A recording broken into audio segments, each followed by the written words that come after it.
People often look forward to their retirement and enjoying the fruits of their labor. However, retirement experts' data say only 6% of South Africans can afford to retire comfortably.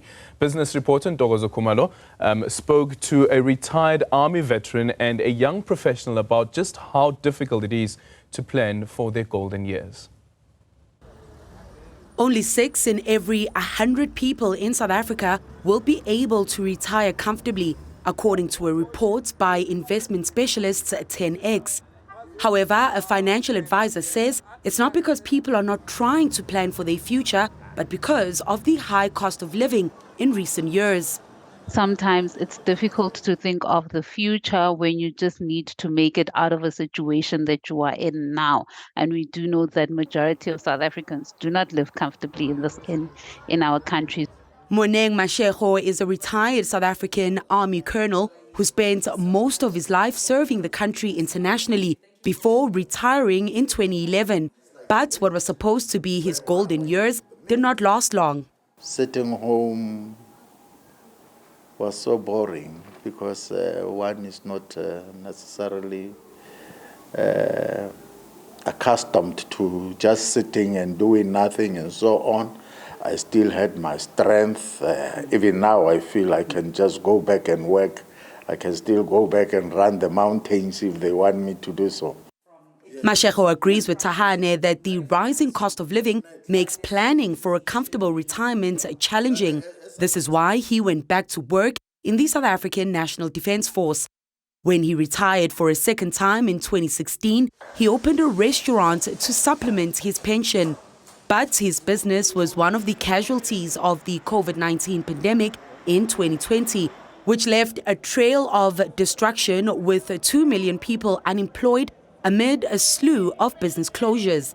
After shutting down his restaurant, Mashego opened a small construction company focusing on home improvement projects such as extensions and renovations. Today, he is preoccupied with how to pass on the lessons of creating wealth to his grandchildren while they are young. Now and then you tell them, no, I'm going to work, I'm going to do this. So they think that, no, you're earning a lot of money and then you are earning nothing, you know. These are some of the thoughts of 24-year-old professional Tami Gadize from Middelburg, who says he is aware of the sacrifices he will have to make to maintain a quality of life in his old age.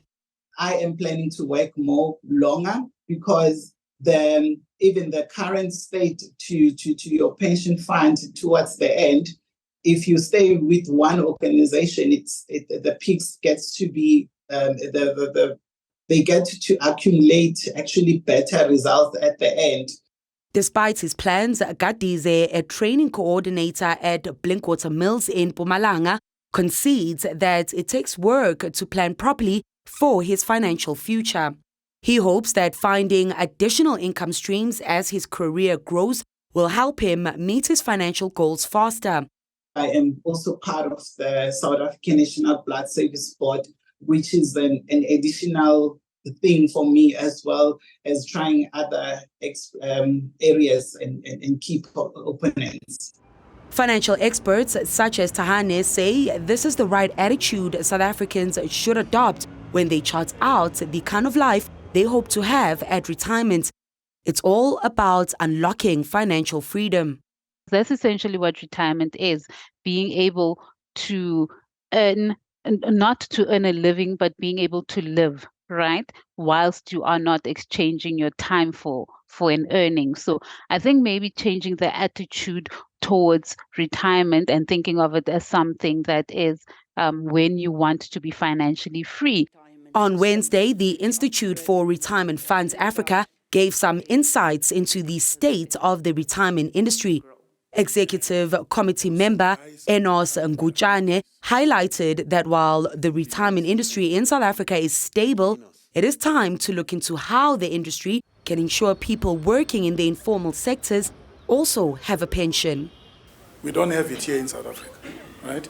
But in Ghana and all those countries, all these women that are selling vegetables and fruits, right, at the corner or at the bus station, they are members of the microeconomic, of the micro pension funds, right?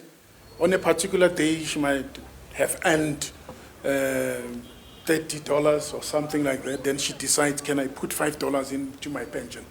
For Newzroom Afrika on Channel 405, I'm Ntokozo Khumalo in Johannesburg.